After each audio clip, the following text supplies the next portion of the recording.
This is an event that has been going on now for 21 years. Wow. So I want to talk a little bit about how it started, what happens in it or what happened in it, what happens in it now, and sort of how things are going. And then, at any time, I didn't clarify something, you need to ask me a question, just shout it out, okay? So 21 years ago, a group of grandmas and aunties and a few moms had gathered together. They had started an organization called ROC, Recover Our Children, because there was an epidemic of Native children ending up in the foster care system. And then they are lost to their families.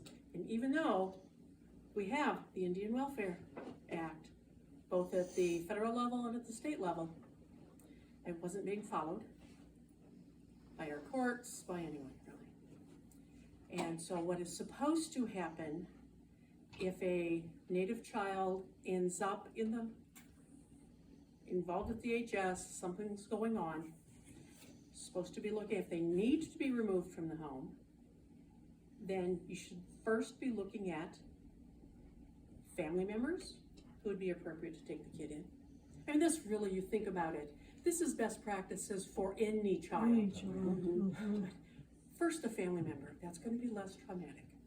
If there isn't a stable family member that they can stay with, looking for other members of the tribe. If you cannot find other tribal members, then other natives. And only then should you be looking at non-native placement. So that wasn't happening. That is still an issue. Part of the reason, though, it's an issue is that we have very few foster providers in our community who are Native American. In fact, I know of one family who's no longer taking kids because I think they've adopted several of them. And they have a pretty full house. So anyhow, so that's the backdrop. That was going on, and so you have women in the community, in the Native community, being upset about this. One of the things that non-natives often miss is that they tend to think it's our men running things. It's the women making decisions and telling the men to go do it. That's what's really happening. Okay? It isn't men deciding things for us. Now, there are some tribes around here Telling them to do what? telling them to do whatever it is. Okay. So whatever it is. For example, I'm on the Urban Native Center board. They had a gentleman in our community that was being problematic. And he's been problematic for a while. And it was kind of getting to the point of ridiculous, frankly. And so we had a board meeting and we talked about it. And basically the women on the board, like, all right, he needs to be talked to, and he needs to be talked to by some men. You two, go talk to him. You know what you need to say, you go do it. He's a man, you talk to him man to man. It didn't really fix things. Fortunately though, in Iowa, Nebraska, and South Dakota, it is perfectly legal to record a conversation that you're a part of, and you don't have to tell the other party. Oh. So, Interesting. one of the individuals, and they're having a discussion with this gentleman, is like, there tends to be problems when people discuss things with him, and he tends to hear something vastly different from what he was told. So let's record it. And actually, we're going to be meeting with him in the future, like the entire group. But first, my suggestion was offer to send in the recording, because he doesn't know he was being recorded. And maybe that will jog his memory as to what really occurred, because he's saying something very different than what was supposed to have happened. So anyhow, but yes, that's the thing. Women decide, men do. Okay, so, but yes, non-natives think we have a very patrilineal society. We do not. There are some native societies that are very patrilineal. It's always interesting when, like when I end up at wakes, for example, 4 people from different tribes. A friend of mine died recently, and I was at the wake, and I wasn't sure how it was going to be handled. My first surprise was I got a fork. Now in my tribe, you get a fork for your food, but the Ho-Chunk, you don't get a fork. You get spoons. So I've had to eat roast with a spoon. And they have a reason for that. That, you know, during times of wakes or like things are happening, people are all like upset and things, those are very emotional times.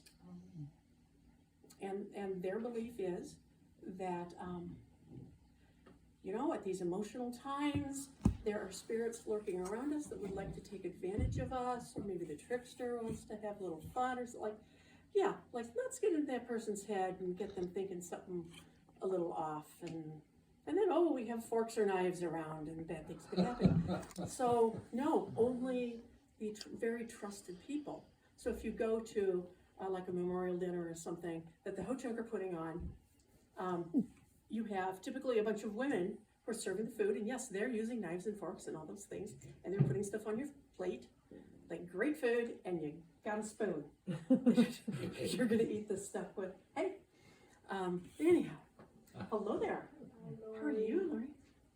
So anyhow, but yes, this rock was started by a group of women. It was a lot of grandmas and aunties. Okay, and it really was. We have an epidemic in our community. They're taking our children from us. There are better placements for our kids. Number one, they don't all need to be taken. Number two, if they do, they should be with Native people. And this should be ideally in tribal court and dealt with there. So anyhow, and there were also, unfortunately, children, Native children in this community who have died in foster care. And it's important to say their names. Hannah Thomas, Nathaniel Sonsisi, Larissa Starr Riddle. Very young children, taken, babies, tiny little ones, died in foster care, died at the hands of their foster care providers. So, like many movements, we started with not necessarily a riot, but a protest. I always talk about Pride started with a riot. Well, it is a riot. This was a protest. So, back in the day when you went to them, you saw these signs like excoriating DHS and the judicial system and all that. Because they were viewed as the problem. Actually, there was a lot to go around. So you can blame a lot of people. You really can. But, so that's how things started. But, you know, once they got going, one of the things that the aunties and the grandmas did was said, Frank, you need to be your spokesperson. So Frank Lemire got involved then because he was asked to be. And so he really, him and Judy Yellowbank really led this for a long time, and you know, really did a lot of this work. So we are now in our 21st year, and things change, times change, and so it's not as much a protest anymore as it used to be. We actually collaborate with DHS. Is it a perfect collaboration? Absolutely not. No collaboration is. Are there things that could be better? Absolutely. Everything always can be. But we're working towards, one would argue, the same purpose, the same direction. So one of the things that has happened in Iowa, and it's a fairly unusual thing, it's being done out in California and a few of the places, is what's called customary adoption. So in customary adoption, you can, trying to think how to explain it, kind of think of like open adoption, but the thing of it is, parents aren't giving up their rights. Because really, like, you can terminate parents' rights all you want, they're still that kid's parents at the end of the day. And you know what's going to happen when that kid's 18? They're going to go looking for the parents. Because you want to know your people. It doesn't matter how good everyone's been to you, but you want to know your people. And we have a big problem in our community of all these people who were taken away from their homes and from their native community and put in white foster homes and were essentially raised as white people. And they don't know their culture, they don't know who their family is, they don't know anything, and they turn 18, and at that point, most 18-year-olds, you age out of the system, well, good luck. You're out in the system and that's it. So these kids ultimately are looking for family, looking for connection. So, like now, the protest, like I said, not so much of a protest, because we have several days of information and prayer and a lot of things. This is a prayerful event. It is approached with prayer and it is approached with reverence, because we're talking about our children, and no society has anyone more important than their children. If we don't have our children, we do not survive as a community, as a culture, as a people. So we have a variety of educational workshops, and then we have the day of protest. So this is interesting this year. We actually are starting Thursday, November 16th, which with the understanding implicit racial bias training. All this is free. You do have to pre-register, especially for understanding implicit racial bias and race the power of an illusion. If you want to attend those, you must pre-register, because they keep those programmings very small. Okay? And now I'm going to sit down, because now my back's bothering me. And Karen, this is open to people. Anyone. All, yeah. Anyway, so please consider going to some of this. So it has evolved over the years. We do have a variety of things. So November 16th, understanding implicit racial bias. It's at Briar Cliff. It's all day. It's from 9 to 4. So people like attorneys get CLEs for this. Social workers get continuing ed credits. And then on Monday the 20th, Race the Power of an Illusion. Have any of you ever been through either of those trainings? They are really good trainings. They really are. And the staffing for this, and I don't know how with what's going on with our state government, how all that has changed, but traditionally, the staff training for this was DHS staff. Like it was Iowa State folks were doing the training, but then like all their CPS workers, all their DHS workers were required to do the training.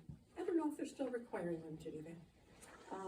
They do have a number of spots for them now. Just to clarify, it says that the 16th is virtual, so that's going to be online. Oh, that's right. I'm sorry, virtual. Well, that's good. That is, and then Are the others going to be they're in only person, only face to face, or are Yes. they also virtual? only face to face. Thank you. So yes, I forgot the first one is virtual. Anyhow, so Race the Power of Illusions, a great training. It's been offered in the community. Besides being offered at this, it's been offered multiple times here. It's been great. It's based, there's a 4-part DVD on race as a social construct. But the important part, they talk about it in here, and why the Human Rights Commission is a co-sponsor of this event, is that Race the Power of an Illusion talks about housing discrimination that was race-based, and going back to redlining and all that. And, I don't know how many of the people here served in the military. My father served in the military. He survived the Korean War, and his door prize for that was the GI Bill. So my father was able to go to college. Father was able to buy a house using the GI Bill. African Americans wouldn't have had that option to buy a house. They were kept from that kind of thing, which has then impacted that community even now, because how do most people inherit wealth from their family? It's their home. Mom and dad dies, you sell the home, divide up the proceeds amongst the kids. You know, I have people wonder why, like, I have a nice house up on the north side. Why? Because my parents only had 2 kids. And they moved out to Oregon when I was like 20. And so they had, even though they didn't do anything to the house in like 20 years, literally, it was a gut job. It's still like, at nice houses in town, like, go for that.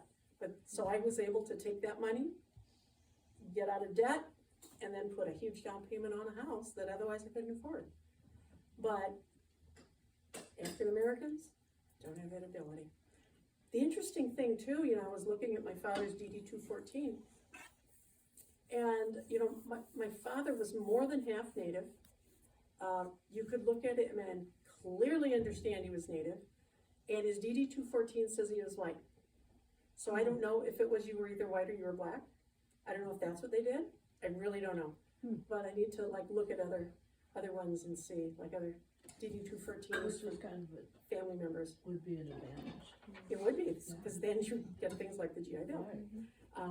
Anyhow, So so, Black American soldiers had to challenge their refusal to honor the GI Bill after World War II? well, they didn't challenge it. They didn't They get didn't it. get it, No, they just didn't They get didn't it. get it. they were cut off.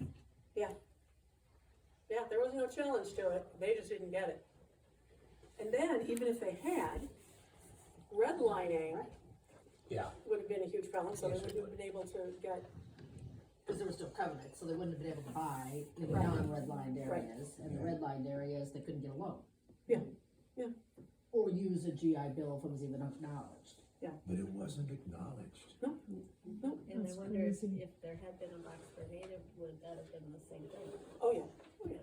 I'll ask Sergeant Rice's family, right? Well, yes, yes, ask Sergeant Rice's family, they won't even bury us. You all know who Sergeant Rice is? After they fought for the country. Right, And do you all know who Sergeant Rice is? Yeah. Okay, real quickly, so, he had served in World War II, he was mixed race, so he was Ho-Chunk and white. Actually, he was a farmer, married a white woman, you know, kind of like a high school sweetheart kind of thing, had some beautiful little babies, and so Korean War hits, and he's like that's the life he knew, being a warrior. So, he was a sergeant, he rejoined the army, he was killed in Korea, and he was killed because he stayed and provided cover so people could get away. So he would have been alive but for that, more than likely, but he stayed so the others could get away. So he was killed back then. It took close to a year to get your body back. I had an uncle die in the Korean War, so it did take quite a while. Anyhow, so Evelyn Rice, Mrs. Rice, and she was like 24. So she's 24, she got 3 kids, she's a widow. Yeah, it was a horrible situation, but you know, she knew her husband really liked the countryside, he liked the calm and serenity. And back then, Memorial Park Cemetery, that was way out the countryside back in the day. And so he thought he would love this. There was a veteran section, so great. She gets a lot, it's all set up. They're dealing with a white woman. They assume in the 1950s that her husband must be white. So, now I do find this interesting because like clearly the funeral director would have known the whites only policy. So I do wonder what was going on there. Was there a little bit more going on? But anyhow, so his body finally comes back. Okay. Have the funeral, and at the cemetery, they're having the gravesite service, and the someone from the cemetery is like, oh, a lot of natives here. And the funeral director says, it's because he's native. He had a whites only policy. Wow. Yes. For the cemetery or? For Memorial Park Cemetery, it's a private cemetery. And in the 1950s, yes, they do those things. So they had a whites only, but they stopped the burial. They stopped the burial.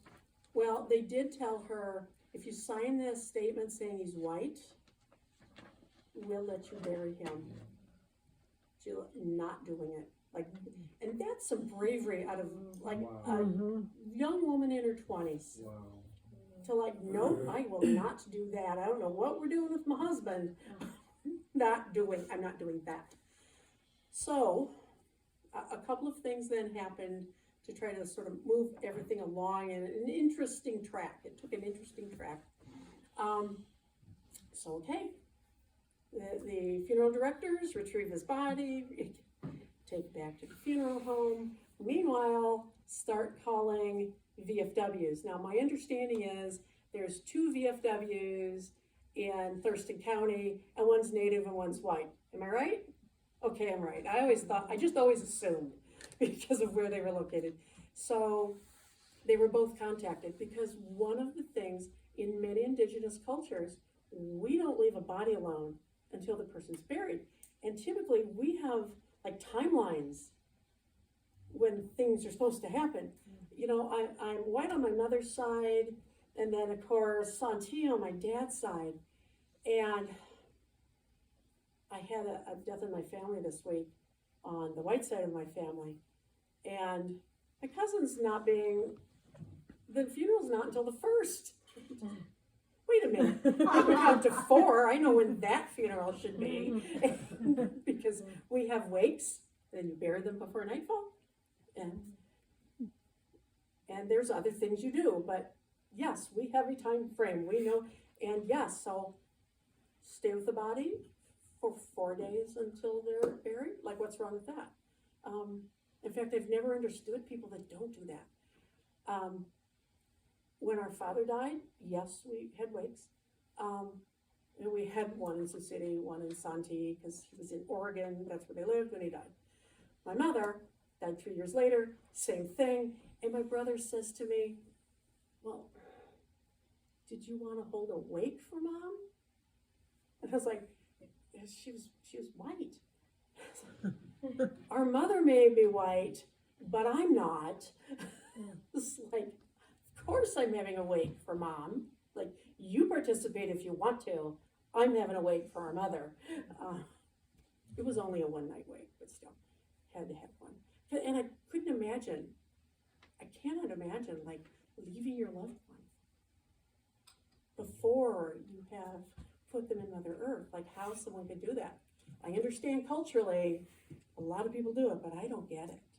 Anyhow, so they weren't sure when they were going to bury him or where. So they were going to need a lot of people to do it, like 24 hours, have people doing a wake for Lord knows how long. So that's why the VFW units were contacted. And so they worked together. What a shock. Yeah. They worked together on something.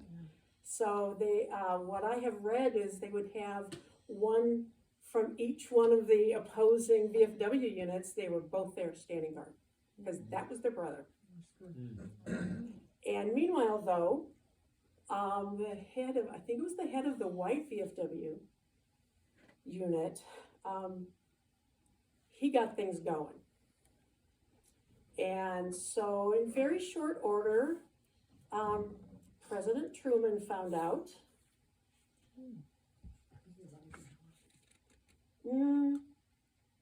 I don't know. I think it was Truman. I think it was Eisenhower. Might have been. Because A it president. So president. was theirs, not ours. Yeah. So anyhow, Korean War. yeah. Ultimately, so he is now buried at Arlington. So they took him and his family by train to Washington. And if you look in the newspapers from then, it was a big thing. It was a big thing for this community. It was an embarrassment for this community. It made it onto the national news. What I really loved was the audacity of newspapers in the Deep South to talk about, I mean, they were calling us out for racism, as they should, but like, pull that stick out of your own eye first. So yes, it was a horrible thing. President, more than a little irritated. More than a little irritated. One of the things my father always talked about was, right about that time, they're trying to decide where to put the like regional center for the post office. Was it going to be in Sioux City or was it going to be in Sioux Falls? Where is it, folks? Sioux Falls. You make the president angry. Maybe he makes things happen, I don't know. But we were in the hunt for that, and then we weren't at all. So anyhow, so they had to bring him in from up into Sioux City from Thurston County. And what the pictures of that day show are people lining the road from like South Sioux all the way into town. And there were bands, and it was a good send-off for a lawyer. Yes. His wife is also buried at Arlington with him. I was honored to be able to attend that service. One of their daughters asked me to attend to help represent the city. So it was Jim Rexner and I, who has a long-standing relationship with the Ho-Chunk people. And he was on council then, and so we both attended. And actually, I was telling a friend today, like, I am now related by marriage to both the Lemire's and the Rices, because my nephew on my spouse is on the white, like, I married a white person. So her nephew married John Rice's granddaughter. Yeah. So yes, so, you know, his granddaughter calls me auntie, as she should. But yeah, that family went through a lot, and that was a real black spot on this community. And I'll tell you what, I don't know about now, but I can tell you when I was growing up and people were younger than me, every Native American child of any age at all knew that story. My parents are buried at Memorial Park Cemetery, because one of the things my father said when he bought those lots, and I was about 8 and I remember it, like, there's gonna be at least one Indian buried there. So he is, and so is his brother and a nephew, and so there's a few of us out there. But anyhow, so, but yes, the Race the Part illusion really, like, it talks about some interesting things. But I think and then that night, there's also stuff going on, but on Monday, yeah, so we're looking at, like, there's a mental health first aid thing going on. There's actually a grant that Sioux City received to do, like, first aid work with Indigenous folks on mental health issues, and to try to train first responders on how to deal with Indigenous people who are in a mental health crisis. Because what happens? Like, we fall apart, like, you know what? We all are one horrific thing from falling apart, I think.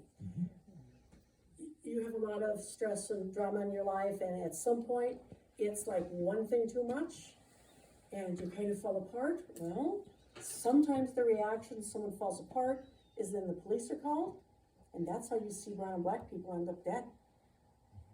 Like, I've seen so many of the times when you read about African American people being shot by the police, it was someone in a mental health crisis. And then things escalate out of control. And so that is some work, and tell them I'll be there. Okay, I'm sorry for coming late, I'm sorry for leaving early, I'm presenting tonight at the NAACP, so I have to. Yeah, so I will be there real quick. Okay. But anyhow, so that's a good program, and that's, 2 days, if you wanna do that. But then, the really big piece, and the name of it this year is Healing Our Spirits, creating culturally competent systems of care. So we have Neil Lawhead coming in to speak, and we'll be having a bunch of things going on, obviously talking about the Indian Child Welfare Act, intergenerational trauma, historical trauma. One of the things that people have found, and initially they noticed this when studying people whose families survived the Holocaust, that then generations past that there is generational trauma that affects you. It affects you physically, it affects you mentally. It just does, and it does it for all of us. And I'll tell you, I don't know a single Indigenous person in this community, for example, who has not been impacted in some way by Indian boarding schools. Not a single one. either they went to a boarding school, one or both of their parents did, or their grandparents did. Someone in their family did. And you know what happened there is then parents would learn how to parent. In fact, they learned the absolute opposite of what they should be doing. You know, and they learned that when you did something that was perceived as wrong, you got beaten. If you spoke your language, you got beaten. If you tried to run away, you got beaten. You got beaten for small acts. You know, it was like all over the place. Even in my family, and you know what, I grew up in Morningside. My father had a master's degree. So my family's not the typical Indigenous family, but my father briefly attended boarding school. He was 5 the first time he attended. He ran away. And Let me tell you the story quick. He ran away with a relative of his. They're 5, they're babies. Yeah. They're babies. They're up in South Dakota. Our reservation's in Santee. You have to cross a river. Yeah. So these little 5-year-olds, they're toddling along. They know south. So they're going south, and they had a plan because they're little and they know they can't deal with that river by themselves. So they thought if they found a big piece of wood and hung on to it, that they'd be able to kick and get all the way across that river safely. Right. So yeah, if they had done that, I wouldn't exist because my father would have died. Anyhow, they were tired because they're babies. They're tired. They're thirsty. They're hungry. There's a farmhouse, and there was a native woman who was the farm wife, and she sees them, and they ask her if they can have a drink of water, and she invites them in, and no, let me get you some food.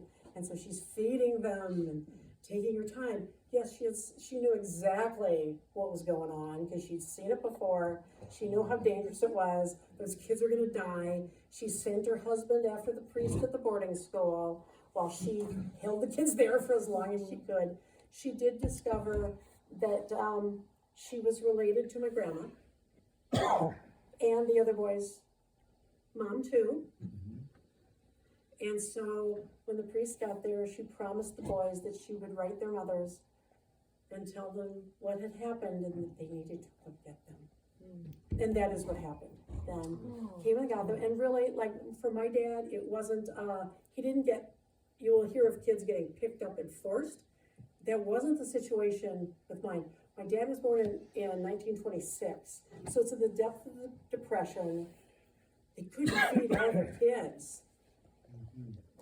They just wanted him someplace where he could eat. And so they realized what a horrible mistake they'd made, and my grandmother made that, quite likely, because she'd survived boarding school. So she hoped her kid would too. And so we got out of that, and then there was a try again, because my grandparents had 7 kids, the one girl died young, but 6 boys trying to raise and feed. And so then when 2 of them were high school age, like, you're going to boarding school. Because we can't feed you, we really can't feed you. And How was it determined which boarding school they attended?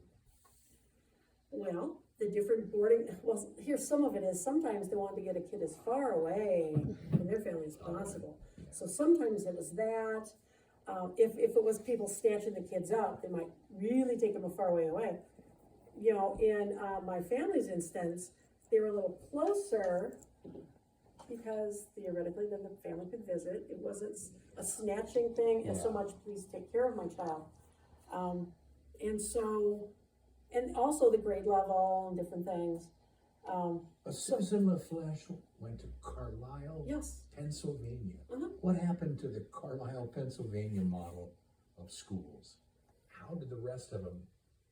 Oh, Carlisle was awful. It was awful as well. Oh, they were all horrible. They were very. For none of them that were good. They just got lots of They're all trouble a horrible. couple years ago. Yeah, all horrible. Better now. Some of them still exist and better now. But no, all horrible. There wasn't a single one of them that was good back then. They all beat kids. They Didn't cut you their- find people buried Oh, yeah, kids died. Right outside there. Oh, yeah.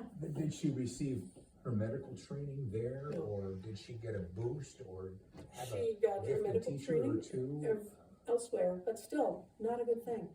Carlisle, it's like, It was a long way, yeah, it was a long Horrible. way from the Horrible, reservation. horrible. Yeah.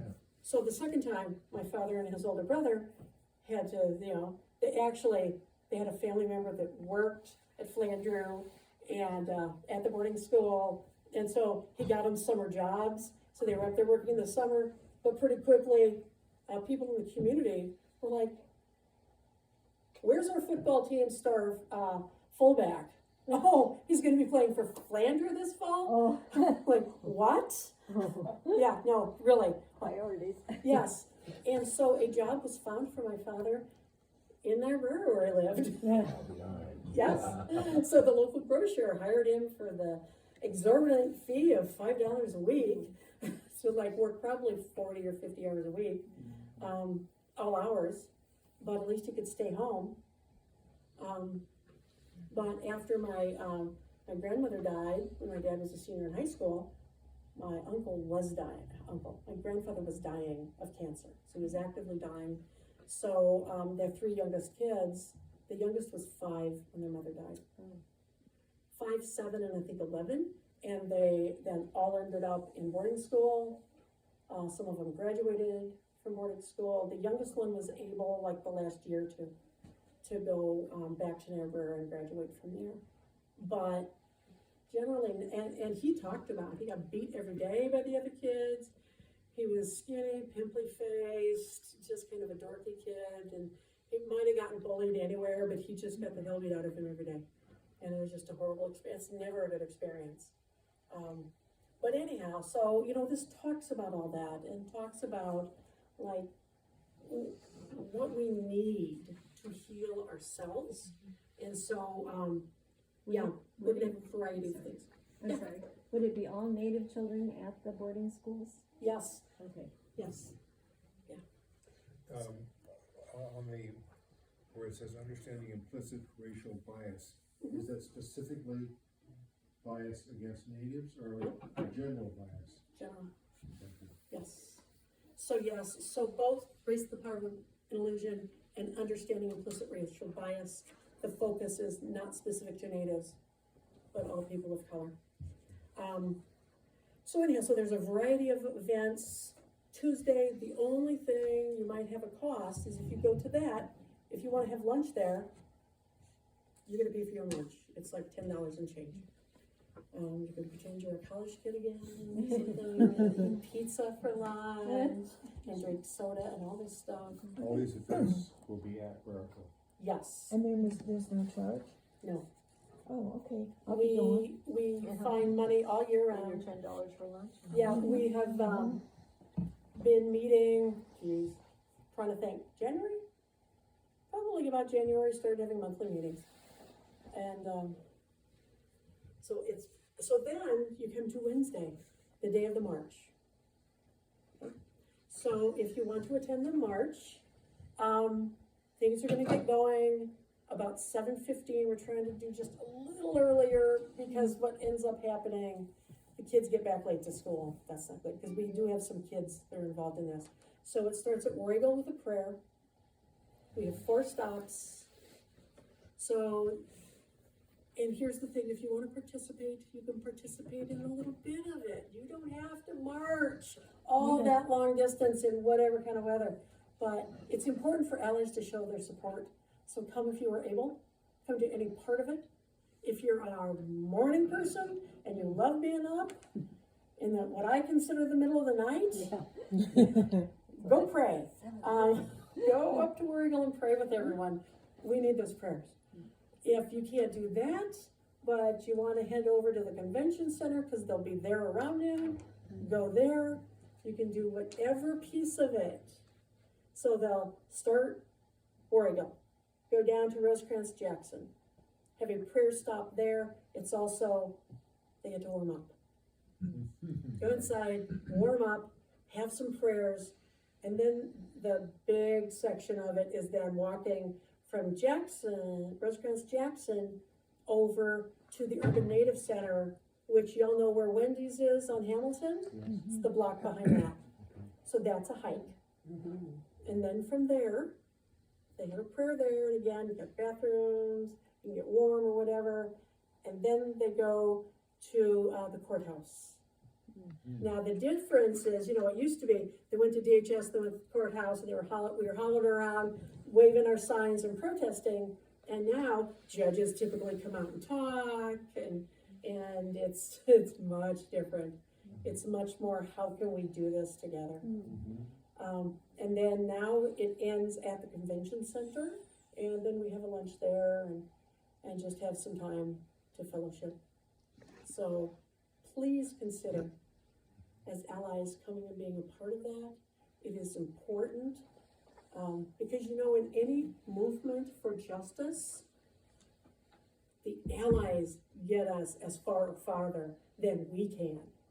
Because if we tell you about this, people are like, sure. Don't believe it, but so far, it's like, well, maybe Karen got a little carried away when she talked about that, maybe it wasn't really that bad. You know how she gets. But it's when you have the allies who have educated themselves, and when the allies are saying it, people really listen to you. They really do. And just having one more ally there can make a difference. Yes, ma'am. I just wanted to say that I've done the march a couple of times, and it's really very touching, very emotional. Like, I met a lot of really nice people, and I asked questions. I learned things about Native culture that I didn't know. You know, like, you're included in everything that happens. And if you don't understand it, you just ask somebody. Everybody was very open and friendly, and I thought it was very wonderful. And the reason why, also, I'd say, like, we are so open about this, because even within the indigenous community, number one, we all come from different backgrounds. We are all from different tribes. We don't always know, like, how things are done, even in our own tribe. Like, my family has particular things they do, that are like, more like, that's my family thing as opposed to my tribe thing.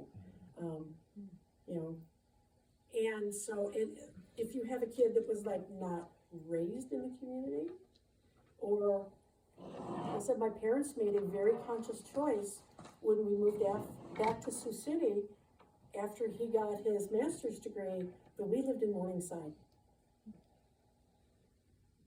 They wanted me there for the schools. There were some years I was the only non-white kid in that school. But then my cousins moved to town. And then there was my cousin Sharon and I.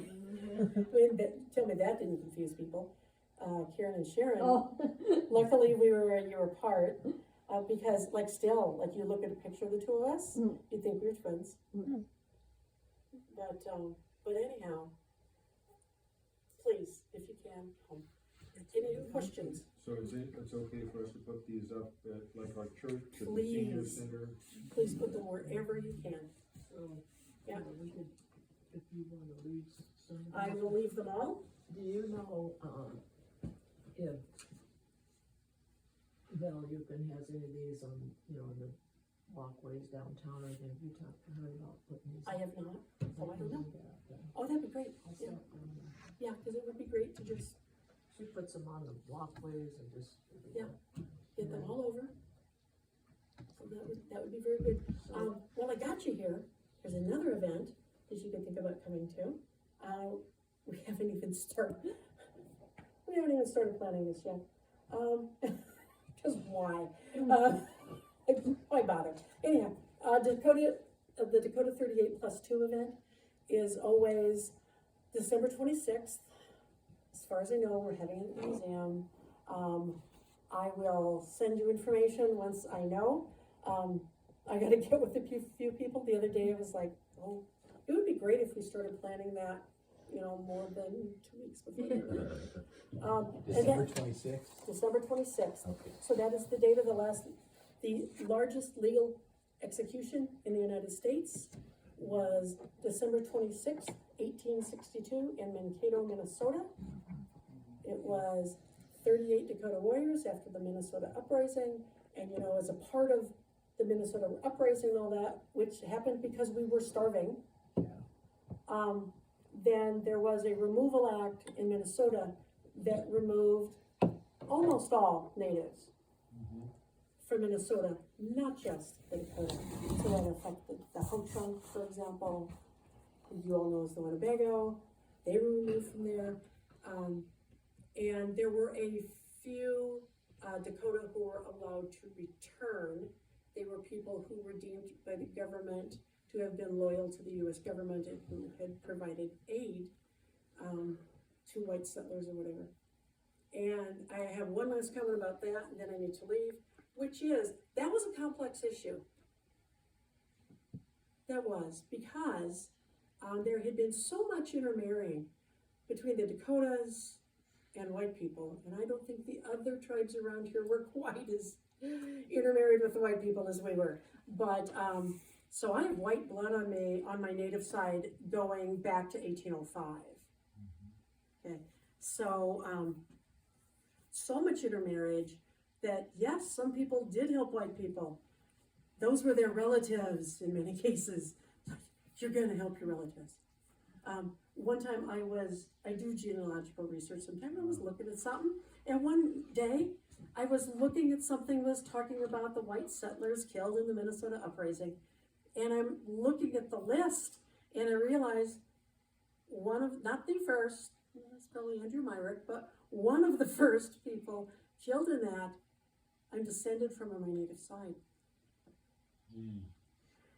He was a traitor. He had been married to a white woman for like 40 years. He'd lived there for 40 years. He was one of the people killed. So his wife had to deal with, like, she lost her husband. I'm trying to remember, I think maybe her dad might have been killed that day too, so she lost people in her family. And then, of course, being forced out of Minnesota and all this, she had all this stuff happen to her. And yeah, it was just craziness. Isn't there a horse ride on 28 bull ride? So there has been a horse ride for years. Neil Miller, who was the person who that was his vision, he had stated that last year was going to be the last year. Of that horse ride, there were other horse rides. So, like, we're horse people, there'll always be horse rides. Yes, and he passed away right after that.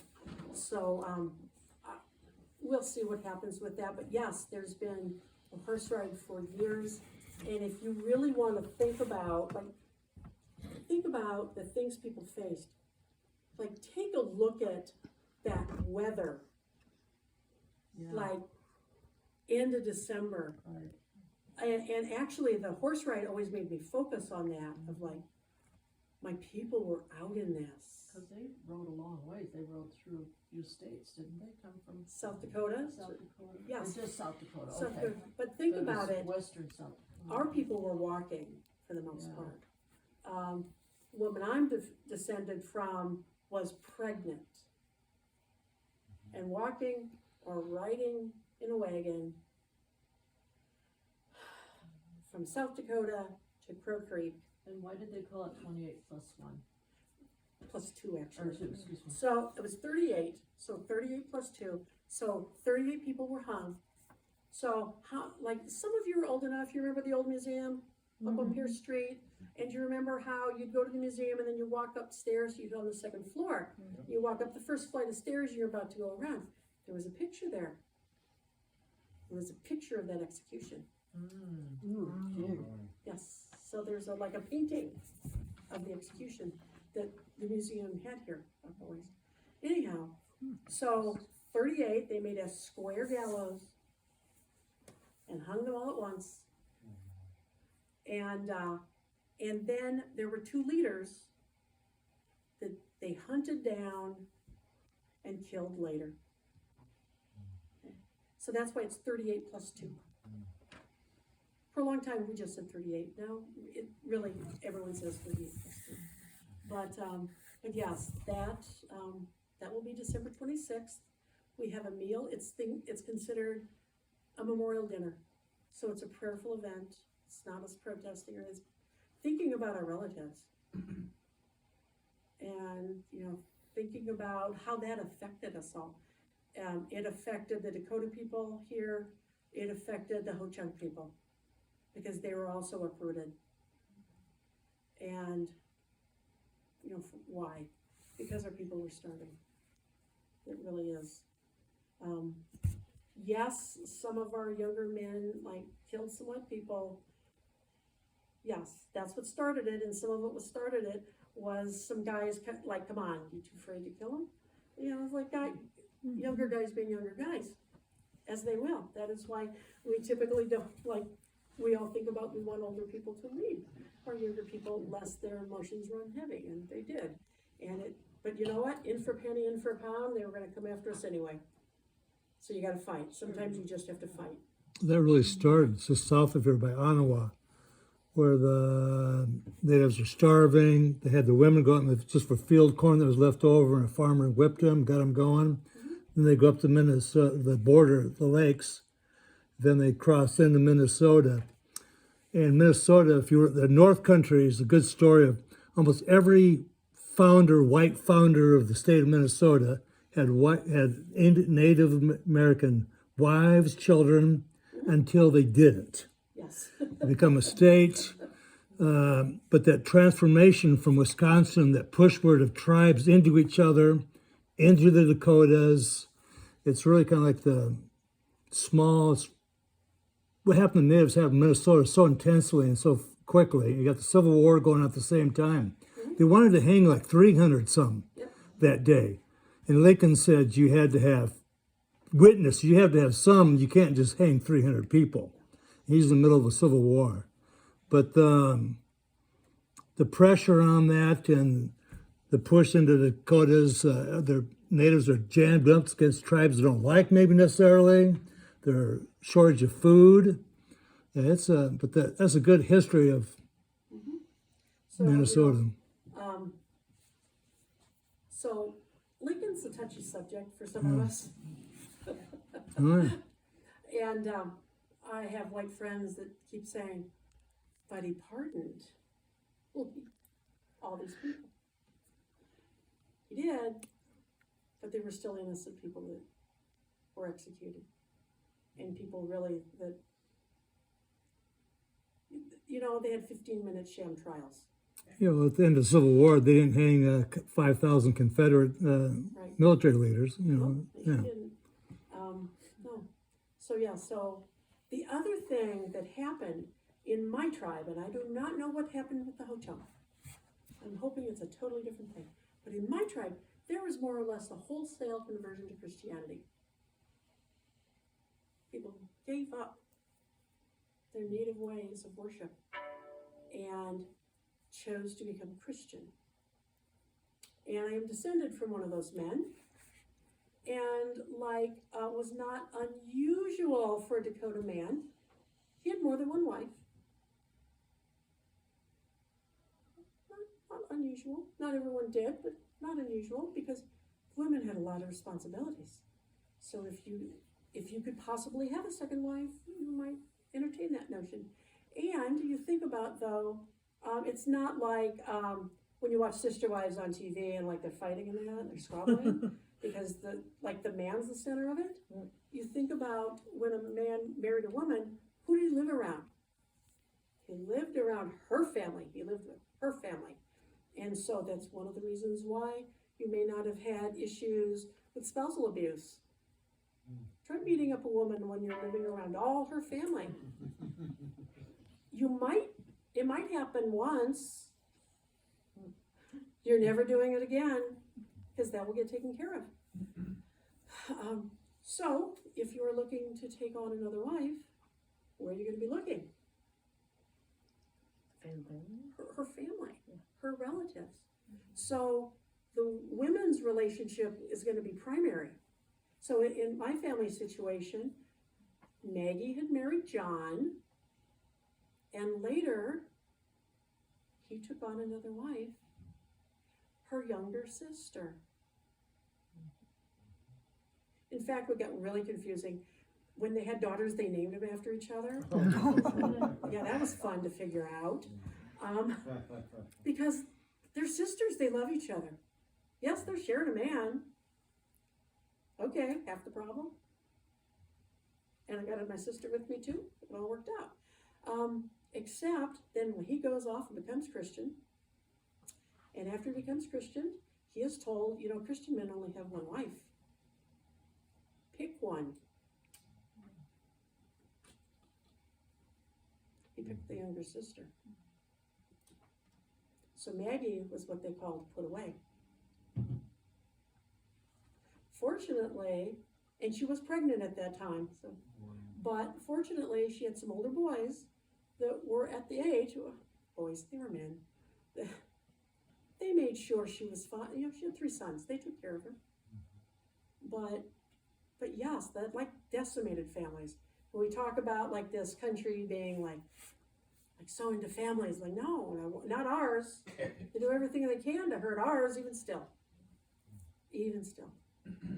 Anyhow, so yeah, there's a lot to learn and think about, but come to any of these things as you were able. So it's, the conversions were pressured, voluntary, both? Probably both. And you know, you have a momentum, like some people do it, and then everyone kind of jumps on board. That's kind of like it's their advantage at that point to become Christian. Yep. So yeah, John became Congregationalist. But then ultimately it was the Episcopal Church that ended up with my res, because, you know, different churches were assigned different reservations to like control us and civilize us. My grandpa was the first bishop for South Dakota. Was he? Well, not my grandpa, my great grandpa, I guess. Yeah. My mom's grandpa. Yeah, and she still has the picture of him at my house. Oh, Your house? Were they contracted out to churches, actually getting paid per native student? you know, they were getting money. They were doing it For the well, they state. were doing it for our souls too. But yeah, they were getting Yeah. money. Yeah, they were getting money. Yeah. And so, you know, until the 70s, there were like different churches running different ones. The Mormons. Not much separation of church and state there. Yeah, so much for that.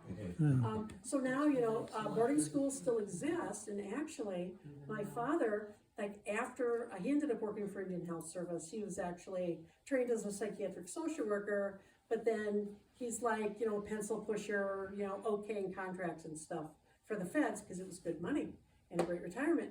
So then after he retires, he went back to being a social worker, and what he ended up doing was working at Chamawa Indian School, that's about 35 miles south of Portland. So it's an Indian boarding school. And they had their own in-house drug and alcohol program. And he oversaw that, and he did a lot of like, you know, groups with the kids, mental health stuff. And so, you know, they're changed now because they're trying to deal with those kids. And what he said was like a lot of the kids he dealt with were from bigger cities, and it was into boarding school to prison because they'd gotten into a little bit of trouble.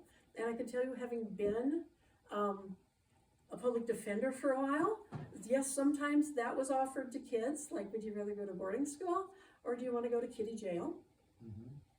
And so they would go off to boarding school. But the boarding school, at least my father worked in, you know, they had stuff about culture, they were teaching them their language, but it was a lot of kids from like California, like LA, San Francisco, and in Portland and the bigger cities. And it was a lot of kids that were like really deep into gangs. And so they were trying to work on that and work on the generational trauma. And the fact that those kids either were engaging in self-medicating behaviors or they had people in their family who were, and so they needed to have coping skills to deal with that. So were the whites and the natives integrated in these churches? Or No. did they have separate native and white churches? We had a lot of separate. In fact, the Episcopal Church has a Dakota hymnal. So we have hymns in the Dakota language. You think about like, well, how often, like, how often in your church do you see people who are not your skin color? How often does that happen? Yeah, you know, they say that that's the most segregated time in America, is Sunday morning. And so in some situations, you might have, you know, where they're more integrated. I know, you know, down in Winnebago, that priest for the Catholic Church, because the Catholics have them, then they're also in like Homer, and I can't remember where else. And there was virtually no integration. I know that because I have racists on I married some racists. Yeah, my spouse tries real hard not to be, but you know what? She's racist. All of us have some racism in us. We all do. We all have to work on that. And she was born and raised in Emerson. Like, it's on the reservation. And I'll tell you what, some of the most racist non-natives are people honoring their reservations. And so she has some really racist relatives. The first year of this was the first year Paul and I were dating, and I got invited to Thanksgiving dinner. Like, her and 50 of her family members in a house. The whole house isn't as big as this room. And so I'm with all these people, and I come from a family of one brother. So I've got like literally all these people. And I was one of the last people to get food, and literally there's people sitting everywhere in the whole house, you know, everywhere but the bathroom. There's someone eating. And so I'm in the kitchen, and I get my plate of food, and the TV's on, and they were having something about the Memorial March that was the day before. And I hear from somewhere in, I think, the living room, or I don't know, I hear, what do them fucking Indians want now? They're probably all drunk or something. And you know, I didn't know her family well enough at that point to know, like, who said that? Yeah. I just know it was one of her sisters. I've kind of figured it out now. I have. It was Jackie. The one who I think has a native father. Actually, the oldest boy was from a previous relationship, and he's Jabba Chamberlain's uncle. So yeah, my oldest brother-in-law is actually native, but the others I don't think are. And anyhow, so I was like, well, great. Get home that night, and I was like, I'm not going for Christmas. And Paul's like, what happened? Immediately, he's like, what happened? Who did what? I recounted to her. She was standing next to me and didn't hear any of it. She's so attuned to that. Because She didn't hear any of it. Yeah. And she was like, oh my God, who said it? Like, a sister of yours. She's one of 8 kids. She has a lot of sisters. I don't know, one of your sisters.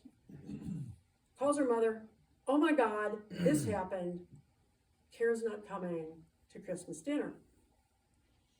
And her mother's like, I'll bet it's Lila. No. Anyhow, I know it wasn't. No. Because I knew her voice enough that it wasn't her. But anyhow, all I know is that Joanne said, you tell her not to worry about that. I'll take care of it, and that'll never happen again. Magic? Oh shit. Really? You know what? Don't mess with your mama. When your mama says don't do that, you don't do that. And apparently she like cracked some skulls, because like they may be thinking it, but they don't say it. And now they have Thanksgiving dinner at our house. My dining room and living room, it's all native friends or originals. Yeah, so I just bought one from Sunrose. In the middle of it says land back. I'm putting that in my dining room before Thanksgiving. They had, that's probably one of them they had down